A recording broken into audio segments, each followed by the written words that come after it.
Alors, bonjour les enfants, activité de graphisme pour les moyens. Comme je vous l'avais dit hier, on se retrouve avec la production que vous avez faite hier pour la terminer aujourd'hui. Pour la terminer aujourd'hui, nous allons tracer des boucles dans les boucles. Donc hier, on a tracé des grandes boucles en n'arrêtant pas son geste, en avançant sa main en même temps que ça tournait. Et nous avons colorié certaines boucles avec des crayons de couleur et laisser certaines boucles les plus grandes pour qu'on les décore aujourd'hui. Donc, avec un feutre noir, alors si vous avez un feutre fin ou un stylo, parce que les feutres de la taille des feutres que vous avez utilisés hier, ça risque d'être compliqué parce qu'on risque de ne pas voir. Ça risque de faire des pâtés un peu. Donc si vous avez plus fin, faites avec du plus fin. Si vous n'avez pas plus fin, prenez un crayon à papier pour que ça soit quand même assez joli. Donc dans cette boucle, je vais faire des lignes de boucle.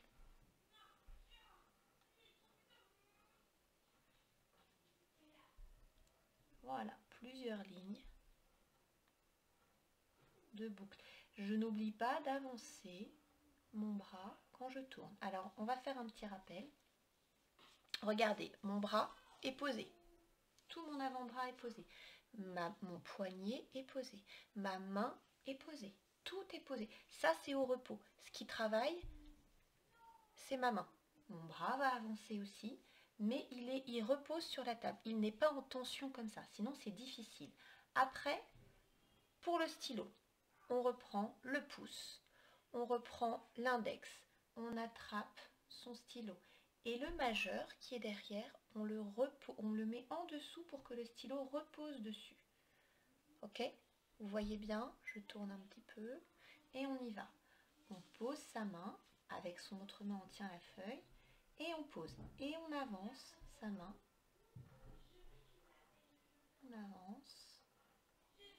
Voilà. Mais tout mon bras est au repos. C'est pour ça que je ne tremble pas. C'est parce que mon bras il repose sur la table. Et ma main est détendue, fluide, et c'est pour ça que mes boucles sont rondes. Voilà, encore. Alors là, vous voyez, je n'ai pas un feutre qui marche très bien. Eh bien oui, c'est comme ça. Ce n'est pas grave. Là, on peut dire que j'ai décoré ma première boucle. Donc maintenant, je vais faire pareil dans une boucle peut-être un petit peu plus petite. Comme celle-ci. Non, comme celle-ci. Voilà. Alors, on y va. Oh là, vous ne voyez rien du tout. Attendez, je vais reprendre. Là, c'est bon. Ouais. On y va, on tourne et je fais des petites boucles. Et vous avez vu, ma main ne bouge quasiment pas. Elle repose sur la table. Et du coup, je ne me fatigue pas quand je fais comme ça. Voilà. Et après, je choisis une autre boucle. Bon, j'ai le choix, hein, j'ai le choix. Hein.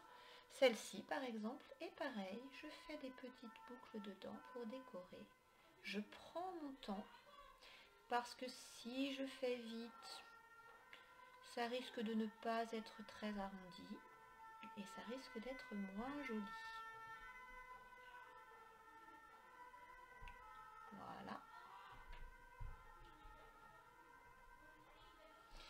Voilà. Et je fais pareil pour toutes les boucles qui ne sont pas coloriées. À vous de jouer. Je vais vous montrer, je vais le faire et je vous montre le résultat quand j'aurai terminé de faire. Parce que si je remplis toutes les boucles, la vidéo va durer très longtemps parce que moi aussi, il faut que je prenne mon temps pour m'appliquer. Alors, fini, ça donne ça. Le travail, les boucles qui étaient vides, je les ai décorées. Alors, je vous entends, certains enfants vont me dire « Oh, maîtresse, cette boucle-là, elle n'était pas coloriée, tu n'as pas fait des boucles, tu l'as coloriée. » Oui, c'est vrai. Je vais vous expliquer, comme je vous l'ai dit tout à l'heure, mon feutre noir ne marchait plus du tout, il me restait cette grosse boucle à décorer. Et je me suis dit, plutôt que de la décorer avec un feutre qui ne marche pas, je préfère la colorier. Donc, voilà, j'ai hâte de voir les belles productions que vous allez faire. Donc n'oubliez pas, quand elles sont terminées, dites à vos parents, ça prend 2 secondes de faire une photo et de me l'envoyer. J'adore voir votre travail.